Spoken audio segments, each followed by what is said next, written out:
शिवसेना शिंदे गटाच्या नेत्या नीलम गोरे सध्या आपल्यासोबत आहेत। आपण त्यांच्यासोबत चर्चा करूया। ताई, आज खरं तर शूरवीरांना मानवंदना करण्यासाठी 500 ढोल ताशांची मानवंदना दिली जाते। काय मनात भावना आहेत? तिरंगा महोत्सव म्हणून जो साजरा केला आहे, तर आज अशा प्रकारचा जल्लोष खरं तर प्रत्येक ठिकाणी व्हायला पाहिजे। कारण एकतर आपण पाकिस्तानला चांगलाच धडा शिकवलेला आहे आणि आज माननीय नरेंद्रजी मोदी यांचं अतिशय सुंदर विवेचन त्यांनी केलेलं आहे। गेल्या 15 ऑगस्टला लोकसभा आणि विधानसभेत कोण निवडून येणार याच्यावरून बरेच प्रश्न विचारले जात होते, पण जनता जनार्दनाने चांगल्या प्रकारचा कौल दिलेला आहे आणि या कौलामध्ये लाडक्या बहिणींचा मोठा सहभाग आहे।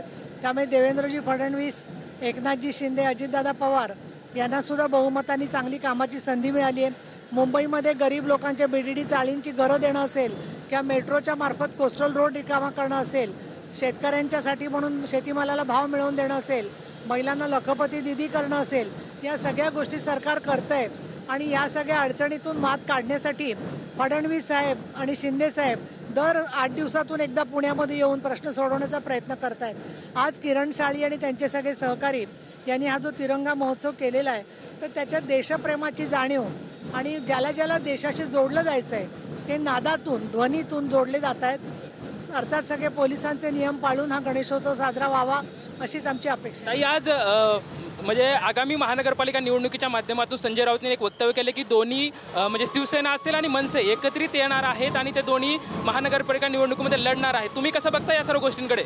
त्यांचं काय करायचं तो त्यांचा प्रश्न आहे, परंतु कुठल्याही परिस्थितीमध्ये मुंबई असेल किंवा महाराष्ट्रातला कुठलाही भाग असेल, त्यांचा पूर्णपणाने शिवशाहीवरती विश्वास आहे आणि तशाच प्रकारे आम्हाला यश, घवघवीत यश विधानसभेप्रमाणेच मुंबई महानगरपालिकेमध्ये आणि महाराष्ट्रामध्ये सर्व स्थानिक स्वराज्य संस्थांमध्ये मिळालेलं दिसेल आणि त्याच्यानंतर मात्र कधी ते बदलतील असं मला वाटत नाही संजय राऊत, कारण एवढा विधानसभेत न्याय मिळून सुद्धा खोटे आरोप करणं चालूच आहे।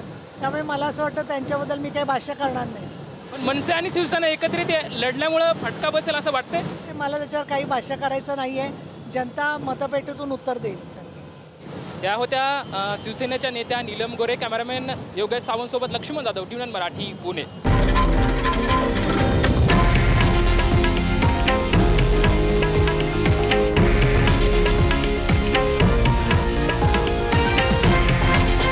हे आहे देशातील नंबर 1 न्यूज नेटवर्क आणि आपण पाहत आहात TV9 मराठी, एकमेव।